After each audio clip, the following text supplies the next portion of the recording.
Hi hello ಎಲ್ಲರೂ ಹೇಗಿದ್ದೀರಾ? ಎಲ್ಲರೂ ಕೂಡ ಚೆನ್ನಾಗಿದ್ದೀರಾ? ನಾನು ಕೂಡ ಚೆನ್ನಾಗಿದ್ದೀನಿ. ಎಲ್ಲ ವಿಡಿಯೋ ತುಂಬ ಇಷ್ಟಪಡ್ತಾ ಇದ್ದೀರಾ, ಒಳ್ಳೊಳ್ಳೆ ಕಮೆಂಟ್ಸ್ ಬರ್ತಾ ಇದೆ. Thank you so much. ಹೀಗೆ ನಿಮ್ಮ ಸಪೋರ್ಟು ನನ್ನ ವಿಡಿಯೋ ನನ್ನ ಚಾನಲ್ ಮೇಲೆ ಇರಲಿ ಅಂತ ಕೇಳ್ಕೊತಾ ಇವತ್ತಿನ ಇಂಟ್ರೆಸ್ಟಿಂಗ್ ವಿಚಾರ. ಇಂದಿನ ವಿಡಿಯೋದಲ್ಲಿ ನಾವು ಪ್ರತಿಯೊಬ್ಬರ ಜೀವನದಲ್ಲೂ ತುಂಬ ಹತ್ತಿರವಾದ ಒಂದು ವಿಷಯದ ಬಗ್ಗೆ ಮಾತನಾಡೋಣ. ಅದು ರಿಲೇಷನ್ಶಿಪ್ಪಲ್ಲಿ ರೆಸ್ಪೆಕ್ಟ್ ತುಂಬ ಮುಖ್ಯ. ಈ ವಿಚಾರದ ಬಗ್ಗೆ ಮಾತಾಡೋಣ ಅಂತ ಹೇಳಿ. ಪ್ರೀತಿ ಇದ್ದರೆ ಸಾಕು ಎಂದು ಹಲವಾರು ಸರಿ ಅನ್ಕೋತೀವಿ, ಹಲವರು ಕೂಡ ಭಾವಿಸ್ತಾರೆ. ಆದರೆ ನಿಜವಾಗಿ ಹೇಳಬೇಕೆಂದರೆ ಪ್ರೀತಿಗಿಂತಲೂ ಸಂಬಂಧವನ್ನು ಹೆಚ್ಚು ಕಾಲ ಉಳಿಸಿಕೊಳ್ಳುವ ಶಕ್ತಿ ಇರುವುದು ಗೌರವಕ್ಕೆ ಅಲ್ವಾ? ಒಬ್ಬ ವ್ಯಕ್ತಿಯನ್ನು ನಾವು ಎಷ್ಟು ಪ್ರೀತಿಸುತ್ತೇವೆ ಎನ್ನುವುದಕ್ಕಿಂತ ಅವರನ್ನು ಎಷ್ಟು ಗೌರವಿಸುತ್ತೇವೆ ಎಂಬುದೇ ಮುಖ್ಯ. ಒಮ್ಮೆ ಯೋಚಿಸಿ, ನಿಮ್ಮ ಮಾತುಗಳನ್ನು ಯಾರಾದರೂ ನಿರ್ಲಕ್ಷ್ಯ ಮಾಡಿದಾಗ ಹೇಗೆನಿಸುತ್ತದೆ? ನಿಮ್ಮ ಭಾವನೆಗಳಿಗೆ ಬೆಲೆ ಕೊಡದಿದ್ದಾಗ ಹೇಗೆನಿಸುತ್ತದೆ? ನಿಮ್ಮನ್ನು ಎಲ್ಲರ ಮುಂದೆ ಅವಮಾನ ಮಾಡಿದಾಗ ಮನಸ್ಸಿಗೆ ಎಷ್ಟು ನೋವಾಗುತ್ತದೆ ಅಲ್ವಾ? ಅದೇ ರೀತಿ ನಿಮ್ಮ ಸಂಗಾತಿಗೂ ಆಗುತ್ತದೆ. ಒಂದು ಸಂಬಂಧದಲ್ಲಿ ಹಣ, ಸೌಂದರ್ಯ, ಉಡುಗೊರೆಗಳು ಎಲ್ಲವೂ ನಂತರ ಬರುತ್ತವೆ. ಆದರೆ ಗೌರವ ಮೊದಲ ಸ್ಥಾನದಲ್ಲಿರಬೇಕು. ಗೌರವ ಎಂದರೆ ಏನು? ಗೌರವ ಎಂದರೆ ಸರ್, ಮೇಡಮ್ ಎಂದು ಕರೆಯುವುದಲ್ಲ. ಗೌರವವೆಂದರೆ ಅವರ ಮಾತನ್ನು ಕೇಳುವುದು, ಅವರ ಅಭಿಪ್ರಾಯಗಳಿಗೆ ಬೆಲೆ ಕೊಡುವುದು, ಅವರ ಭಾವನೆಗಳನ್ನು ಅರ್ಥ ಮಾಡಿಕೊಳ್ಳುವುದು, ಎಲ್ಲರ ಮುಂದೆ ಅವರನ್ನು ಕಡಿಮೆ ಮಾಡದಿರುವುದು. ಒಬ್ಬ ವ್ಯಕ್ತಿ ನಿಮ್ಮನ್ನು ಎಷ್ಟು ಪ್ರೀತಿಸುತ್ತಾನೆ ಎನ್ನುವುದಕ್ಕಿಂತ ನಿಮ್ಮ ಮೇಲೆ ಎಷ್ಟು ಗೌರವ ಇಟ್ಟುಕೊಂಡಿದ್ದಾನೆ ಎನ್ನುವುದು ಮುಖ್ಯ ಆಗುತ್ತೆ. ಒಂದು ಸಣ್ಣ ಕಥೆ ಜೊತೆಗೆ ಹೇಳ್ತೀನಿ. ಒಬ್ಬ ಗಂಡ ಹೆಂಡತಿ ಇದ್ದರು. ಗಂಡ ಹೆಂಡತಿಯನ್ನು ತುಂಬ ಪ್ರೀತಿಸ್ತಿದ್ದ. ಅವಳಿಗೆ ಬೇಕಾದ್ದನ್ನೆಲ್ಲ ಕೊಡಿಸ್ತಾ ಇದ್ದ. ಆದರೆ ಪ್ರತಿದಿನ ಅವಳ ಅಭಿಪ್ರಾಯಗಳನ್ನು ತಿರಸ್ಕರಿಸ್ತಾ ಇದ್ದ. ಎಲ್ಲರ ಮುಂದೆ ಅವಳನ್ನು ಹೀಯಾಳಿಸ್ತಿದ್ದ. ಹೆಂಡತಿಯನ್ನು ಮೌನವಾಗಿದ್ಲು. ಒಂದಿನ ಗಂಡ ಕೇಳ್ದ, ನಾನು ನಿನ್ನನ್ನು ಇಷ್ಟು ಪ್ರೀತಿಸ್ತೇನೆ, ಆದರೂ ನೀನು ಯಾಕೆ ಸಂತೋಷವಾಗಿಲ್ಲ? ಆಗ ಅವಳು ಹೇಳಿದ್ಲು, ನೀವು ನನಗೆ ಎಲ್ಲವನ್ನು ಕೊಟ್ಟಿದ್ದೀರಿ, ಆದರೆ ಒಂದು ವಿಷಯ ಕೊಡಲಿಲ್ಲ, ಅದು ಗೌರವ. ಆ ಒಂದು ಮಾತು ಅವನ ಕಣ್ಣು ತೆರೆಸಿತು. ಸಂಬಂಧಗಳು ಏಕೆ ಮುರಿಯುತ್ತವೆ ಅಲ್ವಾ? ಭಾಳಷ್ಟು ಸಂಬಂಧಗಳು ಪ್ರೀತಿ ಇಲ್ಲದ ಕಾರಣಕ್ಕೆ ಮುರಿದೋಗ್ತವೆ, ಗೌರವ ಇಲ್ಲದ ಕಾರಣಕ್ಕೆ ಮುರಿದೋಗ್ತವೆ, ಮಾತುಗಳಲ್ಲಿ ನೋಯಿಸುವುದಕ್ಕೆ ಮುರಿದೋಗ್ತವೆ, ಹೋಲಿಕೆ ಮಾಡುವುದರಲ್ಲಿ ಮುರಿದೋಗ್ತವೆ, ಎಲ್ಲರ ಮುಂದೆ ಅವಮಾನ ಮಾಡುವುದರಲ್ಲಿ ಮುಗಿದೋಗ್ತವೆ, ಅವರ ಕನಸುಗಳನ್ನು ಹಾಸ್ಯ ಮಾಡುವುದಕ್ಕೆ ಮುಗಿದೋಗ್ತವೆ. ಎಲ್ಲವೂ ಸಂಬಂಧವನ್ನು ನಿಧಾನವಾಗಿ ಕೊಲ್ಲುತ್ತವೆ. ನೆನಪಿರಲಿ, ಪ್ರೀತಿ ಒಂದು ಹೂವಿನಂತೆ, ಗೌರವ ಅದರ ಬೇರು ಗಟ್ಟಿಯಾಗಿದ್ದರೆ ಮಾತ್ರ ಹೂವು ಅರಳುತ್ತದೆ. ಗೌರವವಿಲ್ಲದೆ ಪ್ರೀತಿ ಹೆಚ್ಚು ದಿನ ಉಳಿಯುವುದಿಲ್ಲ. ಇನ್ನು ಗಂಡ ಹೆಂಡತಿ ಸಂಬಂಧದಲ್ಲಿ ಹೆಂಡತಿ ಮನೆ ನೋಡಿಕೊಳ್ಳುತ್ತಿದ್ದಾಳೆ ಎಂದು ಅವಳನ್ನು ಸಣ್ಣದಾಗಿ ನೋಡಬೇಡಿ. ಗಂಡ ದುಡಿಯುತ್ತಿದ್ದಾನೆ ಎಂದು ಅವನ ಕಷ್ಟವನ್ನು ಕಡೆಗಣಿಸಬೇಡಿ. ಒಬ್ಬರೊಬ್ಬರು ಅರ್ಥ ಮಾಡಿಕೊಳ್ಳಿ, ಧನ್ಯವಾದ ಹೇಳಿ, ಕ್ಷಮೆ ಕೇಳಿ. ಇವು ಚಿಕ್ಕ ವಿಷಯಗಳಂತೆ ಕಾಣ್ಬೋದು, ಆದರೆ ಸಂಬಂಧವನ್ನು ಗಟ್ಟಿಗೊಳಿಸುವುದೇ ದೊಡ್ಡ ವಿಷಯ ಅಲ್ಲ, ಚಿಕ್ಕ ವಿಷಯ. ನಿಮ್ಮ ಜೀವನದಲ್ಲಿ ಯಾರಾದರೂ ಇದ್ದರೆ ಅವರನ್ನು ಕಳೆದುಕೊಳ್ಳೋ ಮುನ್ನ ಗೌರವಿಸಿ. ಯಾಕೆಂದರೆ ಪ್ರೀತಿ ಅಲ್ಲದ ಗೌರವ ಬದುಕ್ಬೋದು, ಆದರೆ ಗೌರವವಿಲ್ಲದೆ ಪ್ರೀತಿ ಹೆಚ್ಚು ದಿನ ಬದುಕುವುದಿಲ್ಲ. ನಿಮ್ಮ ಸಂಗಾತಿಗೆ ಇವತ್ತೇ ಒಂದು ಮಾತು ಕೇಳಿ, ನಾನು ನಿನ್ನನ್ನು ಪ್ರೀತಿಸುವುದಷ್ಟೇ ಅಲ್ಲ, ಗೌರವಿಸುತ್ತೇನೆ ಕೂಡ. ಆ ಒಂದು ಮಾತು ಅವರ ಹೃದಯದಲ್ಲಿ ಶಾಶ್ವತವಾಗಿ ಉಳಿಯಬಹುದು. ಇನ್ನು ಗೌರವ ಇಲ್ಲದ ಸಂಬಂಧ ಅಂದರೆ ಯಾವ ರೀತಿ ಲಕ್ಷಣಗಳಿರ್ತವೆ ಅಂತಲೂ ಕೂಡ ಹೇಳ್ತೀನಿ. ಮಾತಿಗೆ ಕೋಪ ಮಾಡಿಕೊಳ್ಳುವುದು, ಎಲ್ಲರ ಮುಂದೆ ಅವಮಾನಿಸೋದು, ಅಂದರೆ ಸಂಗಾತಿ ಅಭಿಪ್ರಾಯ, ಆಸೆ, ಆಕಾಂಕ್ಷೆಗಳಿಗೆ ಬೆಲೆ ಕೊಡದಿರುವುದು, ಫೋನ್, ಮೆಸೇಜ್, ಸೋಷಿಯಲ್ ಮೀಡಿಯಾದಲ್ಲಿ ಅನುಮಾನ ಪಡುವುದು, ಯಾವಾಗಲೂ ನಾನೇ ಸರಿ ಎಂದು ವಾದಿಸುವುದು, ಇವೆಲ್ಲ ಸುಮಾರಷ್ಟು ಜನ ಸಂಬಂಧಗಳಲ್ಲಿ ಇದ್ದೇ ಇರುತ್ತೆ. ಇದರಿಂದನೇ ಕೂಡ ಸಂಬಂಧಗಳು ಹಾಳಾಗ್ತಾ ಇರೋದು. ಇನ್ನು ಮಹಿಳೆಯರ ವಿಚಾರಕ್ಕೆ ಗೌರವ ಯಾಕೆ ಮುಖ್ಯ? ಒಬ್ಬ ಹೆಣ್ಣು ತನ್ನ ತವರು ಮನೆ ಬಿಟ್ಟು, ತನ್ನ ಕನಸುಗಳನ್ನು ಬಿಟ್ಟು ಹೊಸ ಮನೆಗೆ ಬರುತ್ತಾಳೆ. ಅವಳಿಗೆ ಹಣಕ್ಕಿಂತ ಹೆಚ್ಚಾಗಿ ಬೇಕಾಗಿರುವುದು ಗೌರವ ಮತ್ತು ಪ್ರೀತಿ ಅಲ್ವಾ? ಎಲ್ಲರನ್ನೂ ಬಿಟ್ಟು ನಿಮ್ಮನ್ನೇ ನಂಬಿ ಬಂದಿರ್ತಾಳೆ. ಗಂಡನ ಮನೆ ಮುಖ್ಯ, ಗಂಡನ ಮನೆಯ ಪ್ರತಿಯೊಬ್ಬರೂ ಕೂಡ ಮುಖ್ಯ. ಆದರೆ ಅದಕ್ಕಿಂತ ಹೆಚ್ಚಾಗಿ ಗಂಡ ಮುಖ್ಯ ಅಲ್ವಾ?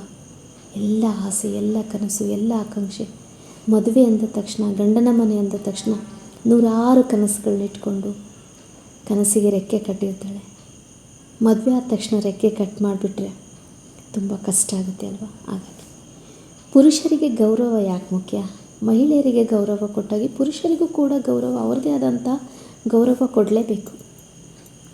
ಒಬ್ಬ ಪುರುಷ ಹೊರಗಡೆ ಎಷ್ಟೇ ಕಷ್ಟಪಟ್ಟರು ಮನೆಗೆ ಬಂದಾಗ ತನ್ನನ್ನು ಅರ್ಥ ಮಾಡಿಕೊಳ್ಬೇಕು ಅನ್ನೋ ಮನಸ್ಸು, ಅವನ ಪ್ರಯತ್ನಕ್ಕೆ ಮೆಚ್ಚುಗೆ ಸಿಗದಿದ್ದರೆ ಮನಸ್ಸಿಗೆ ನೋವಾಗುತ್ತೆ ಅಲ್ವಾ? ಗಂಡ ನಮಗೋಸ್ಕರ, ಮಕ್ಕಳಿಗೋಸ್ಕರ, ಫ್ಯಾಮಿಲಿಗೋಸ್ಕರ ತುಂಬಾ ಕಷ್ಟಪಡ್ತಾ ಇರ್ತಾರೆ. ನಾವು ಮನೆಯ ಒಳಗೆ ಹೆಣ್ಮಕ್ಳು ಒಂಥರ ಕಷ್ಟಪಟ್ಟರೆ ಮನೆಯ ಹೊರಗೆ ಅದರ ಎರಡಷ್ಟು ಎಲ್ಲ ಜನರ ಮಧ್ಯೆ ಇದ್ದು ಕಷ್ಟಪಡೋದು ತುಂಬ ದೊಡ್ಡದು. ಪ್ರತಿಯೊಬ್ಬರು ಗಂಡ್ಮಕ್ಳು ಕೂಡ ತುಂಬಾ ಸ್ಯಾಟಿಸ್ಫೈ ಮಾಡ್ತಾ ಇರ್ತಾರೆ ಫ್ಯಾಮಿಲಿಗೋಸ್ಕರ. ಅಷ್ಟೆಲ್ಲ ಕಷ್ಟಪಟ್ಟು ನಾವು ಅವ್ರಿಗೆ ಗೌರವ ಕೊಡಲಿಲ್ಲ ಅಂದರೆ ಅವ್ರ ಮನಸ್ಸಿಗೂ ತುಂಬ ಬೇಜಾರಾಗುತ್ತೆ ಅಲ್ವಾ? ಅವರಿಗೂ ಮನಸ್ಸಿರುತ್ತೆ ಅಲ್ವಾ? ನೋವಾಗುತ್ತೆ ಅಲ್ವಾ? ಸೊ ಅದನ್ನು ನಾವು ಹೆಣ್ಮಕ್ಳು ಕೂಡ ಅರ್ಥ ಮಾಡ್ಕೋಬೇಕು. ಇನ್ನು ಮಾತಿನ ಶಕ್ತಿ ಅಂದರೆ ಕತ್ತಿಯಿಂದ ಆದ ಗಾಯ ಗುಣ ಆಗ್ಬೋದು.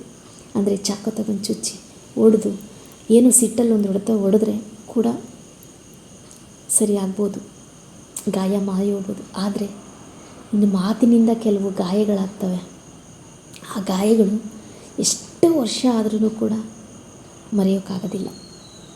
ಇನ್ನು ಸಂಬಂಧವನ್ನು ಗಟ್ಟಿಗೊಳಿಸೋ ಒಂದು 5 ಅಭ್ಯಾಸ ಕೂಡ ಹಾಗೆ ಹೇಳ್ಬಿಡ್ತೀನಿ. ಪ್ರತಿಯೊಬ್ಬರು ಒಬ್ರಿಗೊಬ್ಬರು ಸಂಬಂಧಗಳಲ್ಲಿ ಧನ್ಯವಾದ ಹೇಳಬೇಕು, ಕ್ಷಮೆ ಕೇಳಬೇಕು, ಒಟ್ಟಿಗೆ ಸಮಯ ಕಳಬೇಕು, ಗಮನವಿಟ್ಟು ಕೇಳಬೇಕು, ಪರಸ್ಪರ ನಂಬಬೇಕು. ಕೆಲವರು ತಮ್ಮ ಸಂಗಾತಿಗೆ ತುಂಬ ಪ್ರೀತಿ ಮಾಡ್ತಾರೆ, ಆದರೆ ಅದನ್ನು ಗೌರವ ಮೂಲಕ ತೋರಿಸುವುದಿಲ್ಲ. ಕೊನೆಗೆ ಒಬ್ಬ ವ್ಯಕ್ತಿ ಪ್ರೀತಿಯ ಕೊರತೆಯಿಂದಲ್ಲ, ಗೌರವದ ಕೊರತೆಯಿಂದ ದೂರ ಹೋಗ್ತಾನೆ.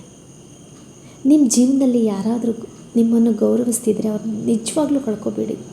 ಏಕೆಂದರೆ ಸ್ವಾರ್ಥವಿಲ್ಲದೆ ನಿಸ್ವಾರ್ಥ ಪ್ರೀತಿಸುವರು, ಗೌರವ ಕೊಡೋರು ಸಿಗೋದು ತುಂಬ ಕಷ್ಟ. ಹಾಗಾಗಿ ಹೇಳ್ತಾ ಇದ್ದೀನಿ, ಯಾವುದೇ ಒಂದು ಸಂಬಂಧ ಆಗಿರ್ಬೋದು. ಸೊ ನಾನು ಫಾರ್ ಎಕ್ಸಾಂಪಲ್ ಗಂಡ ಹೆಂಡತಿ ಸಂಬಂಧ ಬಗ್ಗೆ ಅಷ್ಟೇ ಹೇಳಿದ್ದು. ಇನ್ನು ಅದರ್ವೈಸ್ ಹೇಳಬೇಕು ಅಂದರೆ ಅದು ಅಮೂಲ್ಯವಾದ ಸಂಬಂಧ. ಯಾಕಪ್ಪ ಅದೇ ವಿಚಾರ ತಗೊಂಡೆ ಅಂದರೆ, ಸೊ ಎಲ್ಲೋ ಇದ್ದ ಒಬ್ಬ ವ್ಯಕ್ತಿ, ಇನ್ನೆಲ್ಲೋ ಇದ್ದ ಇವಳು, ಇನ್ನೆಲ್ಲೋ ಇದ್ದ ಅವನು.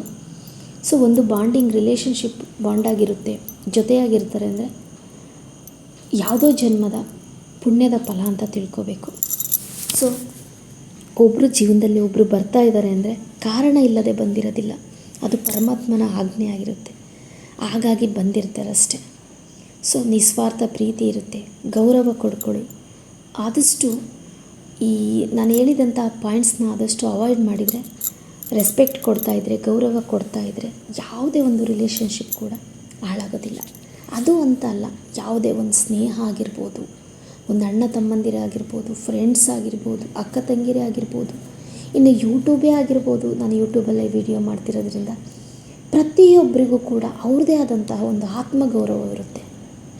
ಅವರ ಆತ್ಮದಲ್ಲಿ ಅವ್ರ ಬಗ್ಗೆ ಪ್ರೀತಿ ಇರುತ್ತೆ, ಸೆಲ್ಫ್ ರೆಸ್ಪೆಕ್ಟ್ ಇರುತ್ತೆ. ಆ ಆತ್ಮ ಪ್ರೀತಿಗೆ ಯಾರೋ ಬಂದು ನೋವಾಗೋ ಥರ ಮಾತಾಡಿದರೆ ಯಾರಿಗೂ ಸಹಿಸ್ಕೊಳ್ಳೋಕ್ಕಾಗೋದಿಲ್ಲ ಅಲ್ವಾ? ಹಾಗಾಗಿ ಪ್ರತಿಯೊಬ್ಬರು ರೆಸ್ಪೆಕ್ಟ್ ಕೊಡಬೇಕು. ಜೀವನದಲ್ಲೇ ಆಗಿರ್ಬೋದು, ದಿನನಿತ್ಯ ಜೀವನದಲ್ಲೇ ಆಗಿರ್ಬೋದು, ಮುಂದಿನ ಜೀವನದಲ್ಲೇ ಆಗಿರ್ಬೋದು. ಈ ಗೌರವ ಅನ್ನೋದು ಕೇಳಿ ಪಡೆಯೋದಲ್ಲ, ಅದಾಗಿಯೇ ಕೊಡಬೇಕು. ಸೊ ನೀವು ಗೌರವ ನನಗೆ ರೆಸ್ಪೆಕ್ಟ್ ಕೊಟ್ಟು ಮಾತಾಡು ಅಂತ ಕೇಳಿ ಗೌರವ ಪಡೆಯೋದಕ್ಕೂ, ಅವರು ನಿಮಗೆ ರೆಸ್ಪೆಕ್ಟ್ ಕೊಟ್ಟು ನಿಮ್ಮನ್ನು ಗೌರವಿಸೋದಕ್ಕೂ ತುಂಬ ವ್ಯತ್ಯಾಸ ಇದೆ. ಆದಷ್ಟು ಒಂದು ರಿಲೇಷನ್ಶಿಪ್ನ ಕಳ್ಕೊಳೋದಕ್ಕಿಂತ 100 ಬಾರಿ ಯೋಚನೆ ಮಾಡಬೇಕು. ಕೆಲವೊಂದು ಸತಿ ರಿಲೇಷನ್ಶಿಪ್ಪಲ್ಲಿ ಕೆಲವು ಗೌರವದಿಂದನೂ ಕೂಡ ದೂರ ಆಗುತ್ತೆ ಅಂತ ಹೇಳಲ್ಲ, ಇನ್ನು 3ನೇ ವ್ಯಕ್ತಿಯಿಂದನೂ ಕೂಡ ದೂರ ಆಗ್ಬೋದು. ಅದ್ರ ಬಗ್ಗೆ ರಿಲೇಟೆಡ್ ಆಗೋ ಒಂದು ವಿಡಿಯೋ ರೆಡಿ ಮಾಡಿದ್ದೀನಿ, ಅದನ್ನು ಕೂಡ ಮುಂದಿನ ವಿಡಿಯೋದಲ್ಲಿ ಅಪ್ಲೋಡ್ ಮಾಡ್ತೀನಿ. ಸೊ ಯಾರ್ದೋ ಒಂದು ವ್ಯಕ್ತಿ ಮಾತು ಕೇಳಿಬಿಟ್ಟು ರಿಲೇಷನ್ಶಿಪ್ಪಲ್ಲಿ ದೂರ ಆಗ್ತಾರೆ. ಸೊ ಯಾರ್ದೋ ಕೇಳೋದಕ್ಕಿಂತ ಮುಂಚೆ ನಿಮ್ಮ ಆತ್ಮ ಸಾಕ್ಷಿಯಾಗಿ ನೀವು ಕೇಳಿ. ಒಬ್ಬ ವ್ಯಕ್ತಿಯನ್ನು ದೂರ ಮಾಡ್ಕೊಳೋದಕ್ಕೆ ತುಂಬ ಹೊತ್ತಾಗೋದಿಲ್ವಾ ಅಲ್ವಾ? ಹಾಗೆಯೇ ಆ ಪ್ರೀತಿ ಪಡೆಯೋದಕ್ಕೆ ತುಂಬಾ ಕಷ್ಟಪಡಬೇಕಾಗುತ್ತೆ. ಒಂದು ಸತಿ ಮನಸ್ಸು ಒಡೆದೋಯ್ತು ಅಂದರೆ ಮತ್ತೆ ಅದೇ ಥರ ಮನಸ್ಸು, ಅದೇ ಥರ ಪ್ರೀತಿ, ಅದೇ ಥರ ಕೇರು, ಅದೇ ಥರ ಗೌರವ ಮತ್ತೆ ರಿಲೇಷನ್ಶಿಪ್ಪಲ್ಲಿ ಬರೋದಕ್ಕೆ ಸಾಧ್ಯ ಇಲ್ಲ. ಸೊ ಹಾಗಾಗಿ ನಾನೇನಪ್ಪ ಹೇಳ್ತೀನಿ ಅಂದರೆ, ಪ್ರತಿಯೊಬ್ಬರಿಗೂ ಒಬ್ರಿಗೊಬ್ರು ಗೌರವ, ಪ್ರೀತಿ, ಕೇರು ಕೊಡೋದ್ರ ಜೊತೆ ರಿಲೇಷನ್ಶಿಪ್ನ ಯಾವತ್ತೂ ನಾವು ಗಟ್ಟಿ ಮಾಡ್ಕೊಳೋದಕ್ಕೆ ಪ್ರಯತ್ನ ಪಡಬೇಕು. ಲೈಫಲ್ಲಿ ಇರೋದು 4 ದಿನ, ಹೋಗೋದು 1 ದಿನ ಅಲ್ವಾ? ಇರೋವಷ್ಟು ದಿನ ಎಲ್ಲರ ಜೊತೆಗೆ ಖುಷಿಯಾಗಿರಬೇಕು. ಸೊ ಅದು ಬಿಟ್ಬಿಟ್ಟು ನೀನು ಹಾಗೆ ನೀನಿಗೆ ರೆಸ್ಪೆಕ್ಟ್ ಇಲ್ಲದ ಥರ ಮಾತಾಡೋದು, ಹಾಗೆಯೇ ಯಾರೋ ಒಂದು 3ನೇ ವ್ಯಕ್ತಿ 3ನೇ ಮಾತಿಂದ ತುಂಬ ಚೆನ್ನಾಗಿ ಒಂದು ಒಳ್ಳೆಯ ರಿಲೇಷನ್ಶಿಪ್ ಇರುತ್ತೆ. ಹಾಗೆ ಒಂದು ಫ್ರೆಂಡ್ಶಿಪ್ನೇ ಫಾರ್ ಎಕ್ಸಾಂಪಲ್ ತೊಗೋಬೇಕು ಅಂತ ಹೇಳಿದರೆ, ಒಂದು ಒಳ್ಳೆ ಫ್ರೆಂಡ್ಶಿಪ್ ಇರುತ್ತೆ, ತುಂಬ ಚೆನ್ನಾಗಿರ್ತಾರೆ, ಕೇರಿಂಗು, ಪ್ರೀತಿ ಎಲ್ಲನೂ ಇರುತ್ತೆ. ಬಟ್ ಒಂದು ದಿನ ಅವರಿಗೆ ಇನ್ನೂ 3ನೇ ವ್ಯಕ್ತಿ ಆಗಿರ್ಬೋದು, ಅವರಿಗೆ ಫಸ್ಟ್ ವ್ಯಕ್ತಿ ಆಗಿರ್ಬೋದು, ಅವರು ಬಂದುಬಿಟ್ಟು ನಮ್ಮಲ್ಲಿರೋ ಏನೋ ಅವ್ರಿಗೆ ಬೇಕು, ಫ್ರೆಂಡ್ ಇರೋರಿಗೆ ಏನೊಂದು ದೋಷ ಕಂಡುಹಿಡಿದು ಸೊ ಅವರು ಹಾಗೆ ಹೀಗೆ ಅಂತ ಹೇಳಿದಾಗ ಒಂದು ರಿಲೇಷನ್ಶಿಪ್ಪಲ್ಲಿ ಗೌರವ ಬರೋದಿಲ್ಲ. ಸೊ ಆ ಗೌರವ ಬರಬೇಕು ಅಂತ ಹೇಳಿದರೆ ಒಬ್ರಿಗೊಬ್ರು ಯಾವಾಗಲೂ ರೆಸ್ಪೆಕ್ಟ್ ಕೊಡಬೇಕು. ರೆಸ್ಪೆಕ್ಟ್ ತುಂಬಾ ಮುಖ್ಯ ಆಗುತ್ತೆ ಒಂದು ಯಾವುದೇ ಒಂದು ರಿಲೇಷನ್ಶಿಪ್ಪಲ್ಲಾಗಲಿ. ಸೊ ಹಾಗಾಗಿ ನಾನು ಈ ರಿಲೇಷನ್ಶಿಪ್ ಟಾಪಿಕ್ ಬಗ್ಗೆ ಮಾತಾಡಿದೆ. ಸೊ ಏನನ್ನಿಸ್ತು ಅಂತ ಹೇಳಿ ಕಮೆಂಟ್ ಬಾಕ್ಸಲ್ಲಿ ಕಮೆಂಟ್ ಹಾಕಿ. ಇಷ್ಟ ಆಯಿತು ಅಂದರೆ ವಿಡಿಯೋ ಶೇರ್ ಮಾಡಿ. ಇನ್ನೂ ಈ ರೀತಿಯಂತಹ ವಿಡಿಯೋಗಳ್ನ ನೆಕ್ಸ್ಟ್ ವಿಡಿಯೋ ಮಾಡ್ತೀನಿ. ಸೊ ಈ ವಿಡಿಯೋ ನಿಮಗೆ ಏನನ್ನಿಸ್ತು ಅಂತ ತಪ್ಪದೆ ಕಮೆಂಟ್ ಮಾಡಿ. ಏನಾದರೂ ಮಿಸ್ಟೇಕು, ಏನಾದರೂ ತಪ್ಪಾಗಿ ಹೇಳಿದ್ರು ಕೂಡ ಅದನ್ನು ಕೂಡ ಕಮೆಂಟಲ್ಲಿ ಹಾಕಿ, ಯಾಕೆಂದರೆ ನಾನು ನೆಕ್ಸ್ಟು ಸರಿ ಮಾಡ್ಕೊಳೋದಕ್ಕೆ ಚೆನ್ನಾಗಾಗುತ್ತೆ. Okay, thank you so much. ಇಷ್ಟು ನನ್ನ ವಿಡಿಯೋ ನೋಡಿ ಸಪೋರ್ಟ್ ಮಾಡೋದಕ್ಕೆ ಥ್ಯಾಂಕ್ ಯು ಸೋ ಮಚ್.